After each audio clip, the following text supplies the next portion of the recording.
राजनीतिक विज्ञान में यथार्थवाद एक प्रमुख सिद्धांत है जो अंतर्राष्ट्रीय संबंधों के अध्ययन में महत्वपूर्ण भूमिका निभाता है।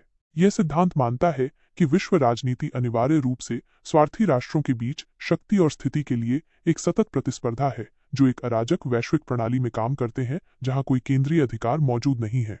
यथार्थवाद के मुख्य सिद्धांत: राज्य केंद्रितता, स्टेट सेंट्रिज्म। यथार्थवादी मानते हैं कि राज्य अंतर्राष्ट्रीय संबंधों में सबसे महत्वपूर्ण अभिनेता हैं। अन्य संस्थाएं और व्यक्ति महत्वपूर्ण हो सकते हैं, लेकिन राज्यों की शक्ति और संप्रभुता सर्वोच्च होती है। अराजकता, अनार्की। अंतर्राष्ट्रीय प्रणाली को अराजक माना जाता है क्योंकि कोई भी वैश्विक सरकार या केंद्रीय प्राधिकरण राज्यों के व्यवहार को नियंत्रित नहीं करता है। इसलिए राज्य अपनी सुरक्षा और हितों की रक्षा के लिए स्वयं पर निर्भर होते हैं। स्वार्थ, ईगोइज्म। यथार्थवादी मानते हैं कि सभी राज्य अपने संकीर्ण स्वार्थों का पीछा करते हैं। वे अपनी शक्ति और प्रभाव को अधिकतम करने का प्रयास करते हैं। शक्ति की राजनीति, पावर पॉलिटिक्स। शक्ति और सुरक्षा सभी राज्यों की प्राथमिक चिंताएं हैं। वे अपनी सैन्य क्षमताओं का निर्माण करते हैं और अपने अस्तित्व को सुनिश्चित करने के लिए गठबंधन बनाते हैं, जिससे सुरक्षा दुविधा की स्थिति पैदा हो सकती है।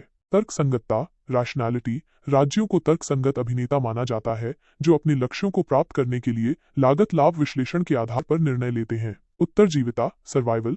राज्यों का प्राथमिक लक्ष्य जीवित रहना और अपनी क्षेत्रीय अखंडता और संप्रभुता बनाए रखना है।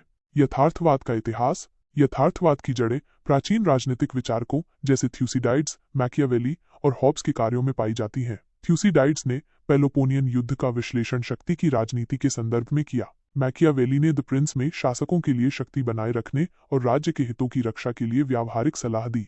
हॉब्स ने लेविथान में प्राकृतिक अवस्था का वर्णन किया, जो अराजक और सभी के खिलाफ सभी का युद्ध है, जिसका तर्क है कि राज्य को सुरक्षा प्रदान करने के लिए एक मजबूत संप्रभु की आवश्यकता है। आधुनिक यथार्थवाद द्वितीय विश्व युद्ध के दौरान और उसके बाद संयुक्त राज्य अमेरिका में एक गंभीर अध्ययन क्षेत्र के रूप में उभरा।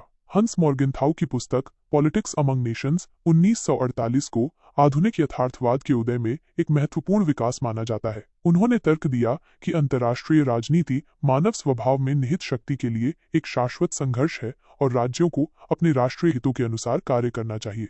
यथार्थवाद के प्रकार। यथार्थवाद के कई प्रकार हैं, जिनमें शामिल हैं शास्त्रीय यथार्थवाद, क्लासिकल रियलिज्म। यह मानव स्वभाव पर केंद्रित है और मानता है कि शक्ति की इच्छा मानव स्वभाव में अंतर्निहित है, जो राज्यों के व्यवहार को संचालित करती है। मोर्गेनथाउ इस दृष्टिकोण के प्रमुख समर्थक थे। संरचनात्मक यथार्थवाद या नव यथार्थवाद, स्ट्रक्चरल रियलिज्म और न्यू रियलिज्म। केनेथ वॉल्ज द्वारा विकसित, यह अंतर्राष्ट्रीय प्रणाली की संरचना पर ध्यान केंद्रित करता है, विशेष रूप से शक्ति के वितरण पर। नवयथार्थवादी मानते हैं कि अराजकता राज्यों को शक्ति के लिए प्रतिस्पर्धा करने के लिए मजबूर करती है, भले ही उनकी आंतरिक प्रकृति कुछ भी हो। रक्षात्मक यथार्थवाद, डिफेंसिव रियलिज्म। यह मानता है कि राज्य मुख्य रूप से अपनी सुरक्षा को अधिकतम करने की कोशिश करते हैं और आक्रामक विस्तार जोखिम भरा हो सकता है। आक्रामक यथार्थवाद, ऑफेंसिव रियलिज्म। जॉन मीयरशाइमर जैसे विद्वानों द्वारा समर्थित, यह तर्क देता है कि राज्य स्वाभाविक रूप से अपनी शक्ति को अधिकतम करने और क्षेत्रीय आधिपत्य प्राप्त करने का प्रयास करते हैं, क्योंकि यही सुरक्षा का सबसे अच्छा तरीका है। यथार्थवाद की आलोचना। यथार्थवाद की कई आधारों पर आलोचना की गई है। ये गैर राज्य अभिनेताओं जैसे अंतर्राष्ट्रीय संगठनों और बहुराष्ट्रीय निगमों की भूमिका को कम आंकता है। यह सहयोग और अंतर्निर्भरता की संभावनाओं को कम आंकता है। ये नैतिकता और मूल्यों की भूमिका को नजरअंदाज करता है। यह अंतर्राष्ट्रीय प्रणाली में परिवर्तन और विकास की व्याख्या करने में कठिनाई महसूस करता है।